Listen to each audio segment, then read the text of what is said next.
Brésil, favela des Alagados de Salvador de Bahia, un dimanche matin parmi d'autres. La paroisse domine ce quartier pauvre et abandonné des services publics. La messe offre aux habitants un bol d'air, de prière et de ressourcement bienvenus dans un quotidien difficile.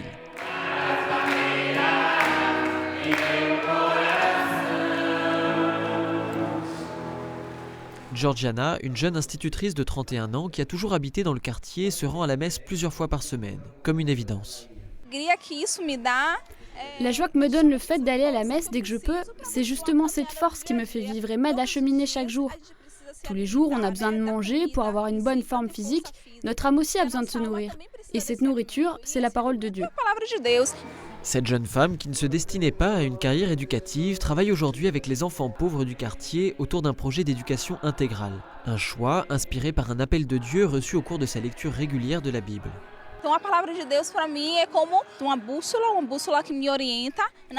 Pour moi, la parole de Dieu, c'est comme une boussole. Ça me donne l'opportunité de savoir ce que Dieu veut de moi.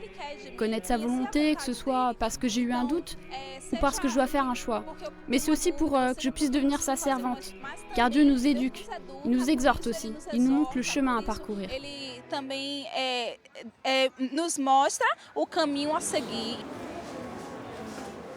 Cette confiance dans la parole de Dieu, Georgiana la vit depuis toute petite dans ce quartier qui avance inexorablement sur la lagune et dans la pauvreté. Malgré un environnement bruyant et violent, une phrase l'accompagne tout le temps. Car rien n'est impossible à Dieu. Un verset tiré de l'évangile de Luc pendant l'Annonciation. Alors c'est un verset important pour moi parce que je perçois que Dieu est en fait un Dieu qui est présent, qui va au-delà des choses qu'on ose imaginer, penser ou croire bonnes pour nous.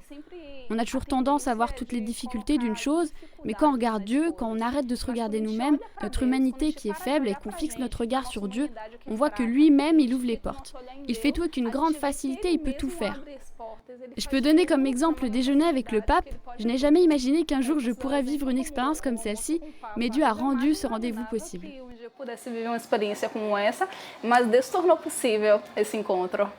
Car Georgiana a vécu une histoire incroyable. En 2008, après une demande refusée auprès d'une université américaine, elle se retrouve avec un peu d'argent et un passeport. Pour celle qui avait vécu les JMJ de Cologne en regardant la chaîne catholique Canção Nova et qui avait un grand désir d'y participer, c'est un signe.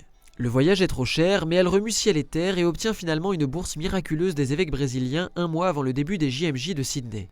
Une expérience fondatrice. Quand je suis allée à Sydney, la devise était « Recevez la force du Saint-Esprit ». Donc je suis revenue avec une grande ardeur missionnaire.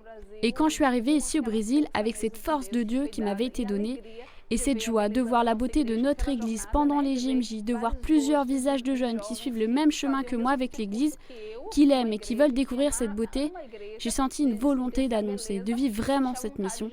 J'ai senti un grand appel de Dieu.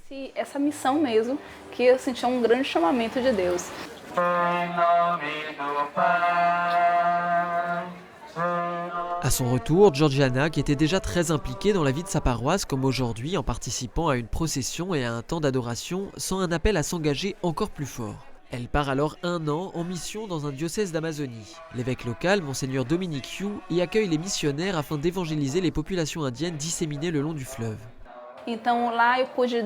Là-bas, j'ai pu enseigner un peu aux jeunes, j'ai pu aussi parler des JMJ à tout le clergé réuni là-bas, aux sœurs, aux prêtres, à propos de l'importance des JMJ, ce que les JMJ nous offrent en tant que jeunes, notre vision qui s'élargit par rapport à l'Église, et enfin l'amour de l'Église qui grandit en nous.